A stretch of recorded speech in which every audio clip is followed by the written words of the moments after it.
Il faut savoir qu'avant tout, Harry Potter est une saga littéraire de 7 tomes créée par Joanne Kathleen Rowling, récoltant pas moins de 740 millions d'euros sur une vingtaine d'années. Durant le succès des livres, des films sont adaptés par la Warner Bros. Sur grand écran, en devenant l'une des plus grandes séries cinématographiques de tous les temps. Celle-ci récolte pas moins de 8 milliards de dollars au box-office à travers 8 films sur 10 ans. Des produits dérivés feront leur apparition avec des jouets pour enfants, des jeux vidéo, une pièce de théâtre, mais encore des parcs d'attractions. Voici ce qu'est devenu au fil des années Harry Potter, un phénomène planétaire. Revenons aujourd'hui sur les origines du jeune sorcier.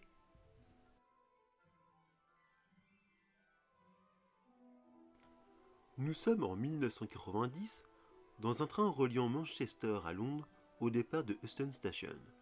C'est durant ce trajet que Rowling eut les premières idées qui feront d'elle des années plus tard une romancière à l'aura internationale. Elle s'inspira des personnes de son entourage afin de créer les personnages de son histoire. Son meilleur ami du lycée donna vie à Ron Weasley, meilleur ami du héros principal.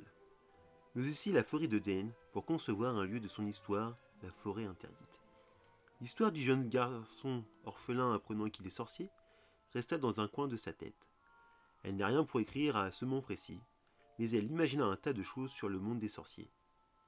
Concernant le lieu principal de son histoire, elle pensa alors à un château datant du Moyen-Âge situé en Écosse qui, pour se rendre, doit être emprunté un train au départ de la gare de King's Cross, située à Londres. Voici un parfait exemple de la réussite littéraire d'Harry Potter, un mixte entre le monde réel et celui de la fiction, qui se combine très bien. Son projet commença à prendre forme quand elle eut enfin le temps de s'y consacrer bien plus de temps. Mais pourquoi? Car elle répondait à une annonce de The Guardian pour un poste de professeur d'anglais à Porto. Celui-ci était à mi-temps et J.K. Rowling se démena beaucoup sur l'histoire du sorcier.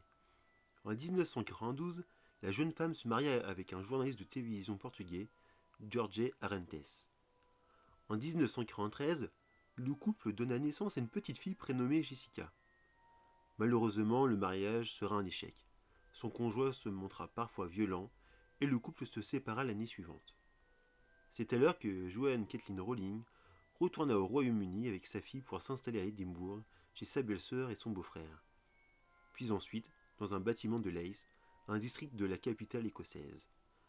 La future romancière fut au fond du gouffre. La disparition de sa mère quelques années auparavant, un mariage raté, puis se retrouvant sans emploi en ayant à charge son enfant, lui fera vivre une période très compliquée. La jeune maman sera diagnostiquée dépressive et celle-ci pensa au suicide. Sa maladie et son état d'esprit plus que froissé lui donna alors une nouvelle idée concernant son monde de sorciers. Les détraqueurs d'Azkaban, des êtres maléfiques répandant un sentiment de désespoir et de froideur. Sa vie déteint sur son œuvre une nouvelle fois. À Édimbourg, J.K. Rowling décida de reprendre l'enseignement, mais cette fois-ci à temps plein tout en continuant son roman. Avec un emploi du temps bien plus surchargé, elle écriva jour et nuit, voulant terminer au plus vite l'histoire et de commencer à se lancer dans la publication. Harry Potter à l'école des sorciers fut achevé en 1995. Rowling commença à envoyer les 3 premiers chapitres à un agent qui lui retourna immédiatement. Après le refus successif de plusieurs maisons d'édition, l'histoire arriva dans les mains de Bury Cunningham, coordinateur d'une maison d'édition de livres pour enfants, la Bloomsbury Publishing. La fille du directeur de la maison d'édition adora l'ouvrage sur le jeune sorcier et ceci influença la décision de publier le roman. Le 26 juin 1997, Harry Potter à l'école des sorciers fut publié pour un compte de 1000 ouvrages seulement, dont 500 furent envoyés dans des bibliothèques. Mais très rapidement, le livre gagnant en succès, faisant partie des meilleures ventes et gagnant même des prix littéraires. Plus tard, le succès continua.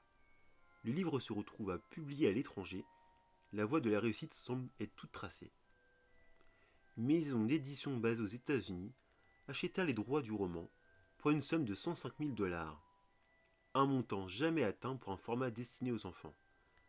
Grâce au succès grandissant, Rowling put enfin emménager dans un appartement plus spacieux avec sa fille et se consacra à 100% aux autres tomes du sorcier. Entre le tome 2 et 3, la romancière deviendra alors millionnaire et ses fortunes ne fit que qu'augmenter au fil des ans. Livres, adaptations cinématographiques, parcs d'attractions et bien plus font d'Harry Potter un phénomène mondial et de J.K. Rowling une romancière avec une fortune qui était estimée encore il y a très peu de temps à 1 milliard d'euros. De nos jours, la romancière travaille en partenariat avec la Warner Bros. Sur une extension du monde des sorciers.